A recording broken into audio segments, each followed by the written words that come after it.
I was bred to be a warrior, Captain. There's another one. Trained my entire life. Mastered my senses. Where did you train? On a farm? I meant like that one. I want to train ako sa gagawin ko. Farm?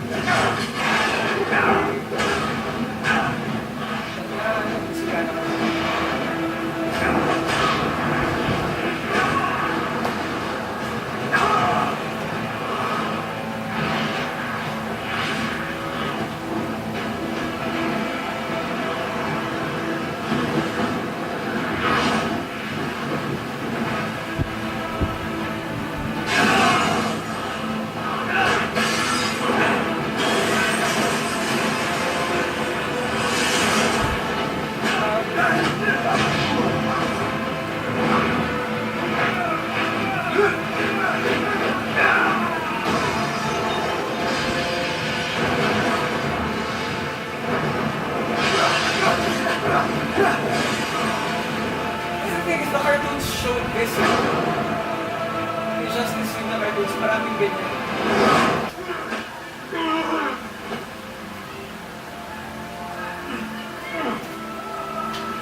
If you love these people so much, you can mourn for them. Don't do this!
Alright guys, welcome back to Nerd Rage. This is Adrian, the so-called Dato of the Geeks. And mine is Val, geek-in-training. Alright, and we just watched Man of Steel. That was Valine's first time. It's my first time. That was her first time. I have my own thoughts on it, but what are your first thoughts on the film? Well, it's not as bad as I thought it would be. Really? I think what it lacks is character development. On whose end? Well, aside from Diane Lane, what's the name of her character? It's Martha. Martha. Martha! Really? Okay. Why? Her name's Martha. Can't. Yeah, why? Because of Isn't Batman's mom named Martha? Yeah. She hasn't seen Batman vs Superman. She slept through Batman vs Superman. Wait, I saw the first until Batman went crazy. So he has these flashbacks, right? And he says, Martha. We will watch Batman vs Superman soon, and that is a plot point. An embarrassing plot point. Their moms has the same name? Yeah. Their moms has the same name? Yes. In fact, we'll show this.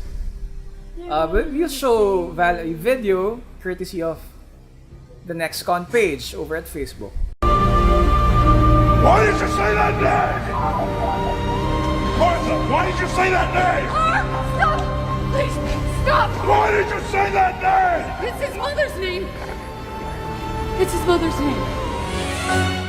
Kung wala ka nang maintindihan. Nanay niya si Martha. So yeah, it's a plot Okay. point. It's a plot point in Batman vs Superman. So we'll get to watch that entire movie with Val next time. Alright, so back to Man of Steel. Okay, again, I really found it nice. It's just that, with the exception of Martha, everyone else was lack something for you to understand their characters. You just know na there's the dad, and then there's another dad, and then there's Lane, and then there's the planet. But none of them, parang, if you look at it in a way, you don't understand what the significance of all these other characters are in Batman's journey throughout the film. Superman's journey. Sorry. Superman's journey. Interesting that you pointed that out, since the movie was basically a who's who of everything, or what's what and everything about Superman's journey from Krypton to Smallville, or via flashbacks to Metropolis, right? My misgivings about that movie ever since has been the first half of the film showed the heroic Clark Kent that we know and love. That he didn't need the costume to be a hero. He puts on the costume, takes flight, and we love that scene. He obviously the character loves it also. And then afterwards, things go to hell because sure, superhero beatdowns are pretty much standard fare for any superhero film, Avengers, whatever. Any film, even FPJ films. Yeah, and we've seen those types of action sequences even in the Justice League cartoons or the Superman cartoons. And even in comic books, Metropolis gets destroyed every so often. It makes you wonder, parang, why would people want to live in Metropolis anyway?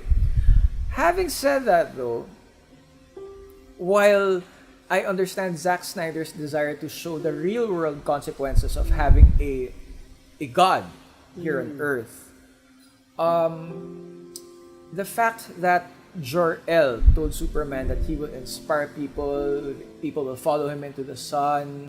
They were practically saying it all throughout the movie. Even Jonathan Kent was telling Clark that he will change the world. Yeah. And then Metropolis gets destroyed. The Indian Ocean gets destroyed. No, but he tried to change the world. It was terraforming. I understand that you have to put a hero through the ringer. You have to make him suffer. You have maybe to make even the entire Earth suffer for the consequences of encountering some powerful being like him and his people. And while he did save the world, along the way, the fact that he just kept on hitting things and destroying things in order to beat other Kryptonians, beat Zod and whatever, without any care. He stops for a moment, things explode, and then Zod arrives. Like, what? Why would you? I totally understand that Superman was a noob here. I was about to say, baka it's because of that. Yeah, but the thing is, a key element of Clark Kent in any other incarnation of the mythos is Clark Kent's innate desire to help and to save. They showed it earlier in the movie. That his instinct was to save. That's what keeps getting him into trouble, because people kind of always find out who he is. That's why he has to move around. Yeah. But then all these Kryptonians arrive and it just turns into a slugfest. Well, sure, he's protecting Smallville, he's protecting Metropolis, but it just goes on and on and on. And just when you think it's done, there's more. Yeah, usually it just ends when like the big otherworldly thing that opens whatever portal or just destroys the Earth crashes and burns. It ends there. It usually just ends there. But no, there's another fight scene. Yeah. And sure, I understand that the experience that Zack Snyder wanted to convey was that encountering a Kryptonian here on Earth, or 100 Kryptonians on Earth, would be overwhelming. And maybe that was his point, to overwhelm. But you can only overwhelm people for so long, so much. After you keep on getting overwhelmed, you just get desensitized. Yeah. And you don't want to be desensitized to Superman. You have to feel his journey. It showed us what he was going through, all the pain, all the fact that he was getting overwhelmed with the sensory. Yeah. When it issues. started to manifest. Yeah. So, how can we feel anything for Superman after all this carnage and destruction? So there's a lot of those things. If you ask me, I think it was one fight scene too long. It is! Yeah. It should have ended now with the terraforming thing.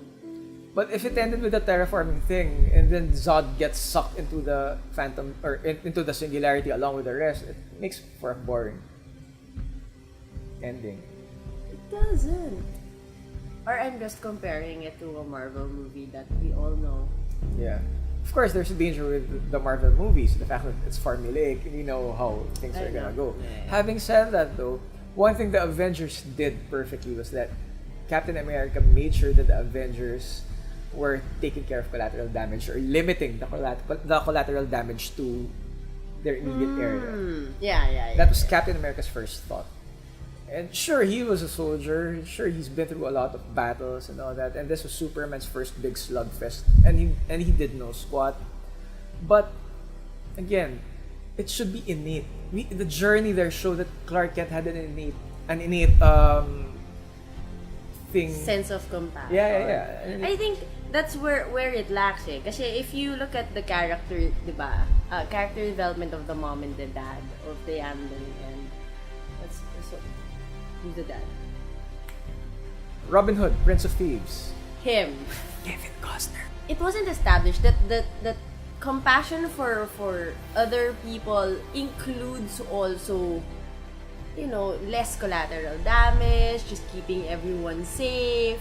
Because he was just saving people out of his own accord. And then his dad goes on and tells him na, no, just keep it to yourself. He doesn't understand the whole picture of how it is to save people, not just keeping them alive, but everything else around them, their livelihood, you know, you don't wreck someone's building. That point na. And this is a very unique interpretation of Jonathan Kent. Usually, it's Jonathan Kent that inspires Clark to be the man that he was going to become. And maybe up to a certain point, this movie showed it. That moment where Jonathan Kent said that maybe Clark should have just Let the people die. Yeah. That was so wrong. You say that first. That was the first thing he said. That was the first thing he said. And then he goes on through the whole movie telling Clark that you will be someone. You will change the world. You will... Oh my God, why are you filling this kid's head with all those dreams and that legacy that he's destined to be something greater, but tell him na you should just have let them die, then find out you're something else. And I would understand because the editor-in-chief of the planet, which is Morpheus, said the exact same thing, that people wouldn't know how to react to a being that's not anything like them. Pero he's more of just scared of the reaction rather than no, just, you know, hide your powers. We don't know what to do with it. Just control it. It's like Elsa's power in Frozen. Okay, go on. That's why she went crazy, because her parents told her that they should keep it a secret. That's why she wore the gloves.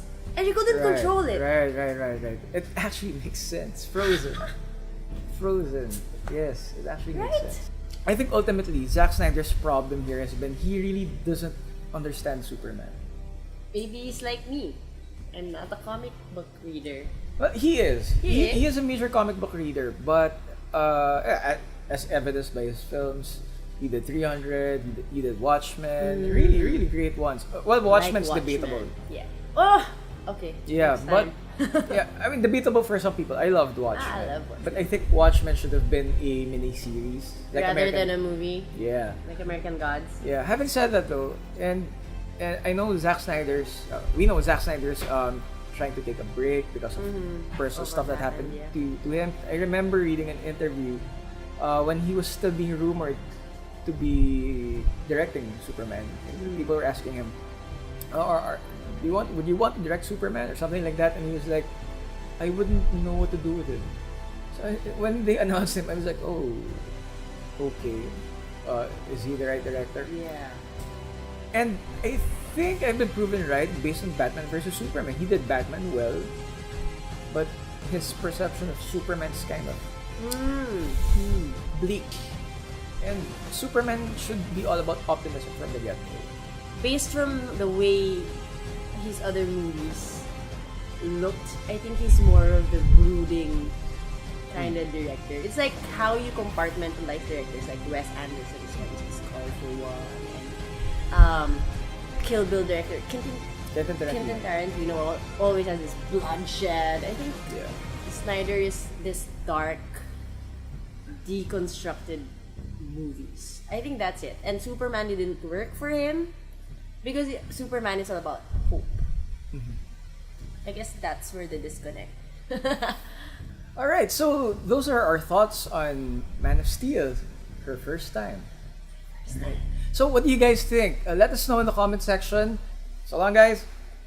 Bye! Bye.